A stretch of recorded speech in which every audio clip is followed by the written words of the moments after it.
One TV special report.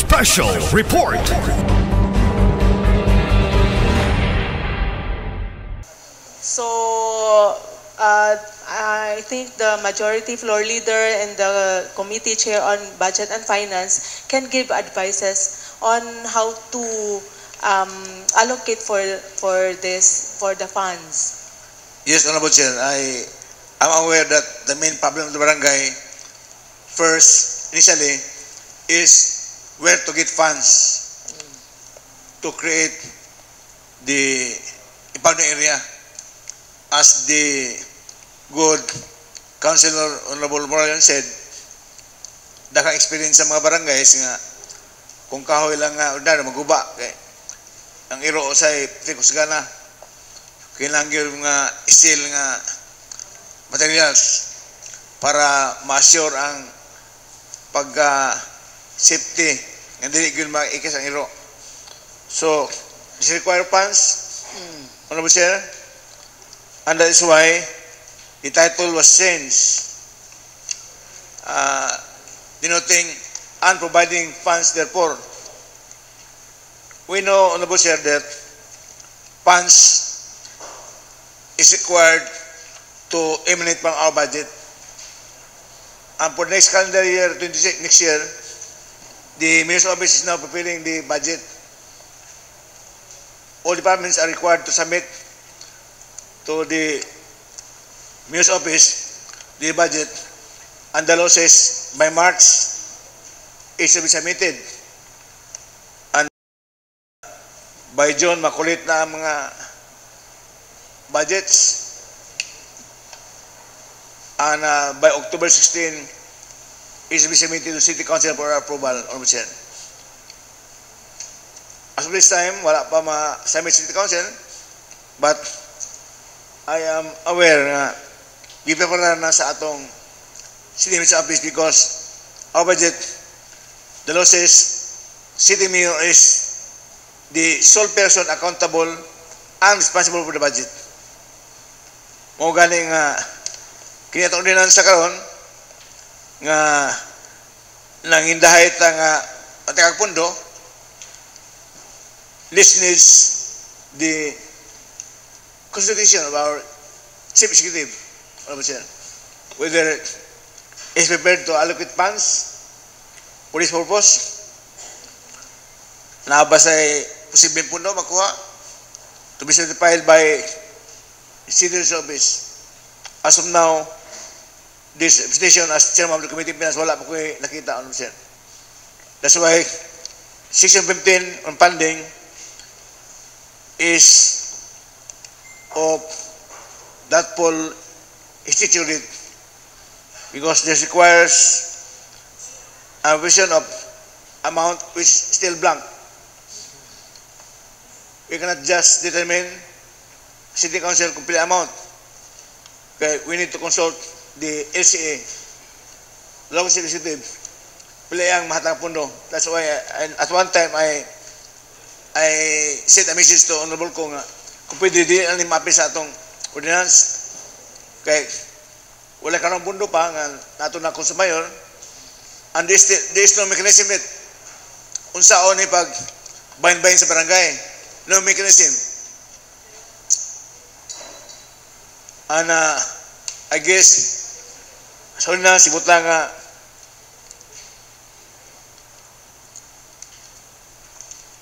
i-receive sa barangay ko equally. Ang mga dakong barangay sa mo object kay sila may dakang mga tao, dakang resident, mas dakang ilo sa dakong barangay. Ang may barangay, natural, mas gamay ang ilo. So, mo di man yung ubang barangay sa dako nga, dako lang share. So, the Minister's Office should try to have a balancing act. If it decides nga naihatag ang pundo, how will this fund be appropriated to the barangays? The sharing of said funds. So, on this issue,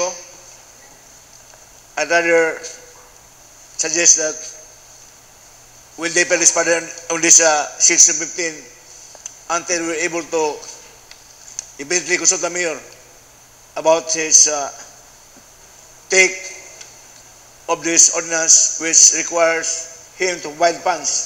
Because if we'll pass the ordinance and the mayor will approve, of course we'll be forced to find funds for this, because it's a law, and the law should be implemented by who? The mayor. If he implements, naturally he will provide funds.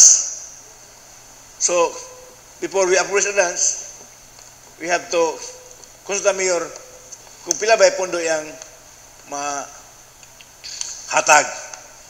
Through, of course, the recommendation of the City Engineer Officer, Dr. Sunico, para ito maklaro ng Section 15. Kaya while it is here, we should make this very clear to the barangays. Pwede po sila maglibog aham kag pundo, paingon na ay pundo nga gikahin, they will feel comfortable ang mga kapitan. Na di sa mkuos silang kuling busa. O katusab nga inquiry ni Honorable Marlion nga gabi ba madakpo kay mangguwa ang mga iro gabi na. So wala ang atong veterinary office. Pwede matawagan ang atong veterinary office, veterinarian. That is APLO, which could not answer yet, because our officials, our employees are working daily from 8 o'clock to 5 o'clock in the afternoon. Maghimo sila ng trabaho nga may pa sa mga iro during office hours, which at that time, ang mga iro wala pa magawa. Mangguwa ang mga iro mga gabi. Wala na itong empleyado sa City Office, wala na. And they're experts on this, how to impound dogs, how to catch dogs, because they have training. However, our barangay officials, BIPAS, wala training ani. This requires special skill to catch the dogs. Kay isod ni kay mga rabies nga may tabo, anti-rabies, this harmful to health of our BIPAS. Disidido sila, isog sila, malakop, from Sipiat, Napakan, who will help them. Okay. Although there was my position of Honorable Ko nga training will be provided to the BIPATs how to catch dog. Again, this matter has become prerequisite to this ordinance in implementation. Kaya wala pa training atong mga BIPAS, murag di may madakop sila sa iro. So to require training, this should be planning. This should be a project proposal. Kinsa mo lecture kung sa mga facility, BIPAS na mo attend. So this requires a project proposal which is not yet existent as of now. So mo ni usasab nga condition break sine qua non as we lawyers know na condition before we could do a certain activity na requisite conditions nga atong i-comply. This becomes a condition sine qua non na CAPDEV, capacity building mechanism o ability atong mga BIPATs nga impound sa dogs. So, this is another matter nga atong tanahon, sir. Okay. So, as this time, naapagi mga pagdaduha nga atong nakita kabayan ng ordinance. Although, this is very urgent kay gi-certify na itong City Mayor Office nga ang anggun ipas tungkol sa pangitawo nga daghanan nga disgrasya nga mga motor cab drivers, labi single motorcycles, nakapunapakan, sige injection sa atong City Health Office, anti-rabies, which requires time, efforts, and money nga sita indisyon.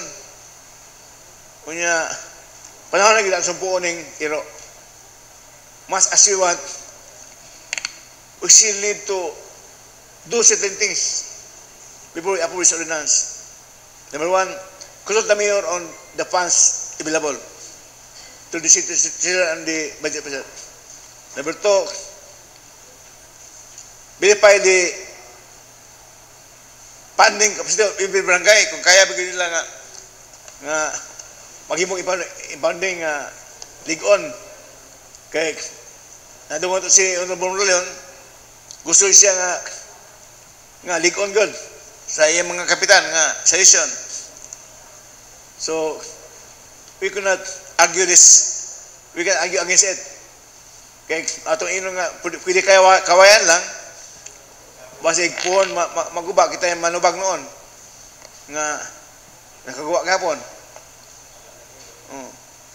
You have to respect the recommendation of the captain, barangay captains, Honorable Sir. So,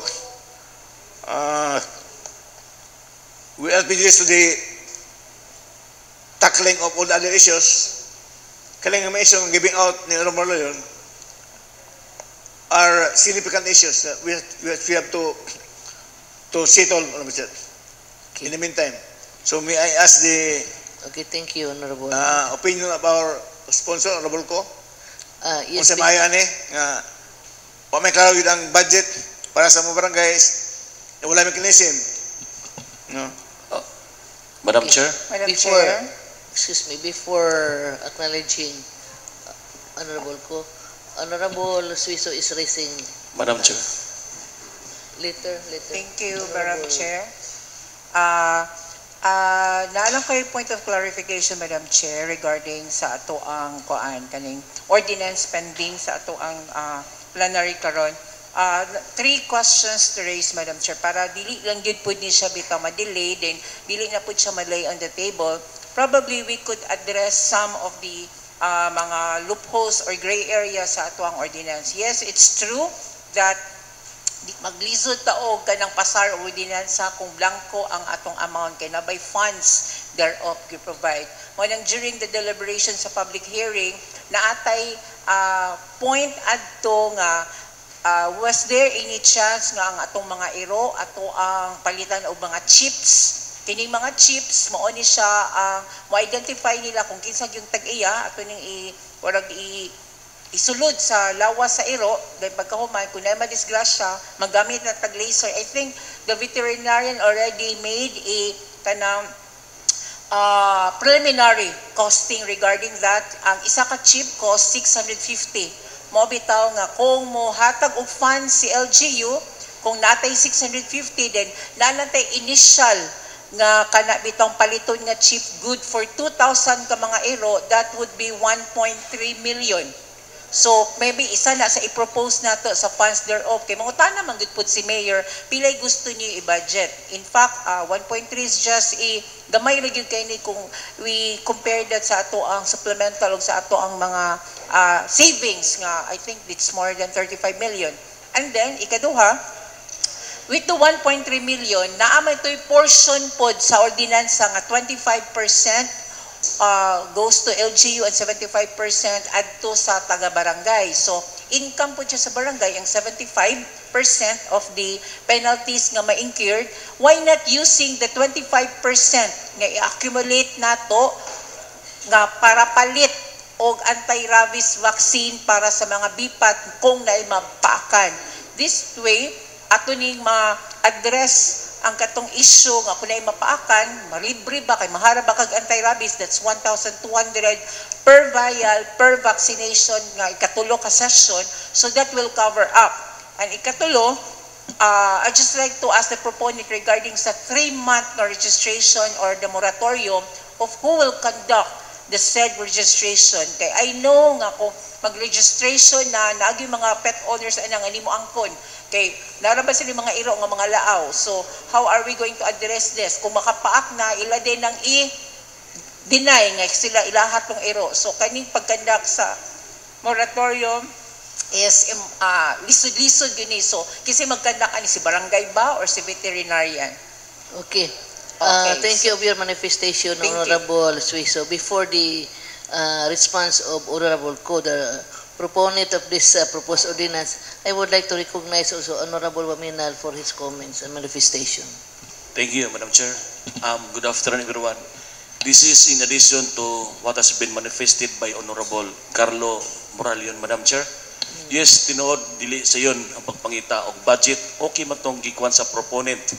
Pero ang ato magod, the way I look at it sa budget, pangitaon pa ni sa itong budget officer ng kaharapita. What if, Madam Chair, kay sa guidelines magod sa veterinary office na sila'y 3 days. Kung dili maglib, pwede ilubong ang mga iro. So during my term, Madam Chair, as FABSI, ako naman yung gitakol 5 years ko sa kwan, aware na ang barangay ani. Kung naay mga stray animals, pwede na dakpon. Dili na, ang uban dili na nila pangitaon. Kaya kibalo sila nga, o dili to ihawon, padyon gito sa, naay 3 days. So what if, Madam Chair, ang isugyot ni Honorable Moralion nga, maghimo na lang siguro og kanang mga kahoy-kahoy lang. Kay kung mga bars god, mukuan gini og kwarta. Kanang mga temporary nga kulungan, mga scaffoldings nga madandan, mga kahoy, para intended for 3 days na siya, Madam Chair. Kay ang existing na magunis nga batas, Madam Chair, sa guidelines sa vet office, 3 days na yun. So aware na ang tag-iyak kung ang ilang iro dili maklim within 3 days, kay balon silang asa paingon. So ana na siguro, Madam Chair. 3 days na yun ang 3 days na ang holding nila. Yes. Okay. Then second, Madam Chair, aware na ba si barangay kay sa during my term, Madam Chair, usapon rin sa among gidiscuss kini mga stray animals. So, dili na kayo sila mabulaka. Kung mawala ang ilang iro, gidagop ni barangay, so dito isulo sa barong-barong para pagkabot sa 3 days, dili ito ilubong, naboy uban nga ilang katayon. Mao ni ang kwan sa guidelines sa veterinary office, Madam Chair. Thank you, Madam Chair. Thank you of your manifestation, Honorable Waminal. Yes, may I hear from the proponent of this very nice ordinance. Thank you. Thank you, Madam Chair. First, the manifestation of our majority floor leader as the budget committee chair. So, in section 15, yes, the funding nga gihisgutan dinha is entails the specific amount. So, with this, Madam Chair, siguro we will remove Section 15. And if we remove Section 15 initially, so we will be also adjusting the title and removing the last few words there that says providing funds therefore. So if ever we can come up now with a specific budget proportion, then we can anytime amend this ordinance. Bali murag to follow na lang siya for the meantime, because this ordinance, Madam Chair, proposed ordinance is indeed very, very urgent. When I talk with the, I consulted the city vet, kuan na gyud dili gyud nila maapas o sila ang mo catch sa stray dogs kay 51 barangays. Natay 51 barangays diri sa Osamis. So since August last month, sa ilahang record last month, ang ilang schedule for barangay stray dog catching naabot na sa November. So they really need the assistance of our barangay. And with the problem of kaning temporary pound, we changed the word shelter to pound, kay kung shelter daw ingon si city vet, it means adoption or permanent taking care of the dog. So pound will do. The word pound shall be used for temporary butanganan sa stray dogs. So with the problem of the construction of the kining dog pounds or cat pounds areas, siguro we understand that not all barangays can afford a stable one, no? And then a temporary dali ra gihapon mura lang siya og mura lang siya disposable sa mga iro, dali ra kayo maguba. So we encourage those barangays nga who can construct to start constructing dog pounds and be the model of the other barangays. Kay if kana atong reason nga dili ma-push through ang ato ang ordinance, mura og maybe too shallow siguro, and then I believe we can do so much pa man. So considering that there is a 3-month period of moratorium for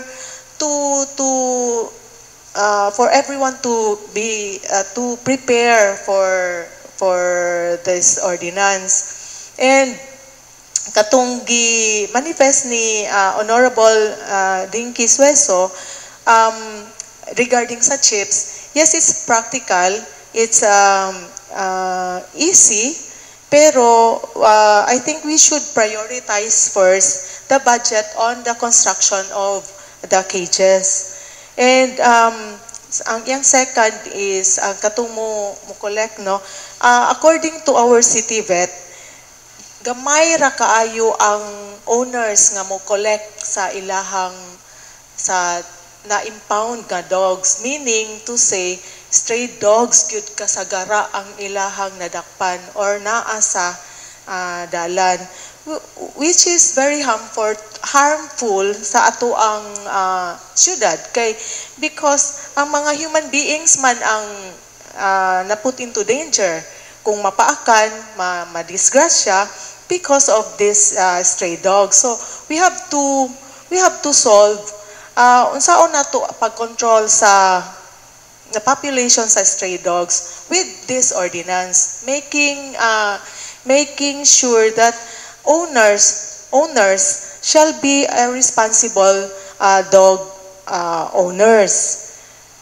And with the regarding sa registration, it should be the barangay focal person or the animal control personnel who will do the registration. After the passing of this ordinance in its final reading, we'll be showing a sample of registration forms that will indicate all the information about the dog and the owner.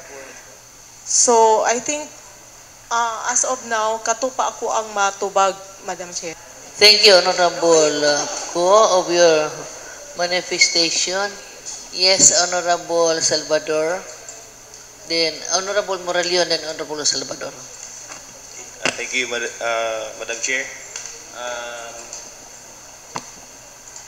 About sa giingon ni Con Cecil, Honorable Cecil, og makita nato diri sa ordinance is ang barangay gyud ang gipalihupon og ang murag gihatagan og tahas ani nga ordinansa, ani nga balaod. Siguro ang ato apong mga barangay councils and barangay captains naniguro pod nga dili sila masumbalikan ug ato ning i-approve nga balaod nga dili nila malihok. Moy una, kailangan manggod nga magpalihok ta sa ato ang tao sa barangay, naagid ang full support, ang suporta sa tuang LGU. Ang suporta nato. Dili ta makapalihok ug dili nato ni mahimo nga hugot nga balaod ug dili nato tabangan ang ato ang naa sa ubos nga mga katawhan. Dili nato pwede nga pasagdaan lang nga sige i-approve nato ni bahala na ng ubang barangay no. ang iro wala gapundo sa isa ka barangay. Bisan asa lang ni padulong ni mga iro. O sa 2024 gikan sa akong paglingkod motong na ay naglista nga mga barangay niabot og 20,000 plus ka iro, but dili kana ang tinuod. Gipaundang na akong kapitan nga no. Akong silingan, mismo akong silingan, isa ka iro ra yang gilista pero pulo ka buok. Yes, naa. Yes. Oh, but unsaon na to pag penalty dili gid niya ang kunon ang siyam ka iro. Nga moingon siya nga laag na diri. Laura. How? Wala. So, ang balaod gibakakan ra sa atoang mga katawhan diri sa Samis, no? So, murag siguro Madam Chair pwede siguro og atuwa lang sa ni Usbon gamay before nato ni siya i-push nga ma-approve yun ni nga ordinansa. Thank you, Madam Chair. Okay, thank you for your manifestation, Honorable Maralion. Honorable Salvador. Thank you, Madam Chair. Regarding sa aning nga ordinance, Madam Chair, na-appreciate yun ako. Nindot nga ordinance, pero sa giingon pa, walay ordinansa nga perfecto. Sa ako, sa base lang sa ako ang nakita ug nabasa sa ordinance, sakto tong giingon ni Honorable Moralion nga ang ordinance is nakasentro sa kabag-aton sa barangay, which is nabati og nasinati nako nga before nga ko naabot diri gikan ko sa barangay og nakita po nako sa ordinance. On my own opinion, Madam Chair, need po siguro nato siguro Osbon, especially kini nga ordinance nga ang barangay na magbuhat og impounding area. Kay para sa kuha, sa akong nasuroy sa tibuok 51 ka barangay sa Samis, nakita nako nga dili applicable nga magbuhat og impounding area in each barangay. Muna nga dili unfair pod kayo nga pipilaran ka barangay ang maka-implement ani ang uban dili. Nya natay ma-finalize nga barangay kung dili nato sila ang sa individual. Pero para sa kuha, ang buhat og impounding area risgo sa taga-barangay. Number 1, kung in kaso tagaan na tong training ang barangay, pero dili tanan barangay nga makabalo mo handle sa aning pag-maintain sa impounding area. Kay kung magbuhat tag impounding area, dili gyud impounding nga diha lang nga ibasag asa ibutang. Dapat magbuhat tag impounding nga safety sa surroundings. Kay mostly labi nagdagko nga barangay, para sa kuha nga dagko nga barangay, need yung tag impounding nga dili siya duol og balay o dili risgo sa mga residente. Kay in kaso og makabuhi, risgo kayo. No na si Honorable Tapayan kaganina nga kinahanglan tag additional pondo, I suggest in my own opinion, kung kinahanglan tag pondo, mas nindot siguro pondohan nato ang ato ang kaugalingon ang city impounding area para mapadako nato og makiter nato ang 51 barangays nga ma-impound dito ang mga astray animals. That's all, Madam Chair. Thank you kayo. Thank you for your manifestation, Honorable Salvador. Honorable sa akin din, Honorable Fuentes Cipres.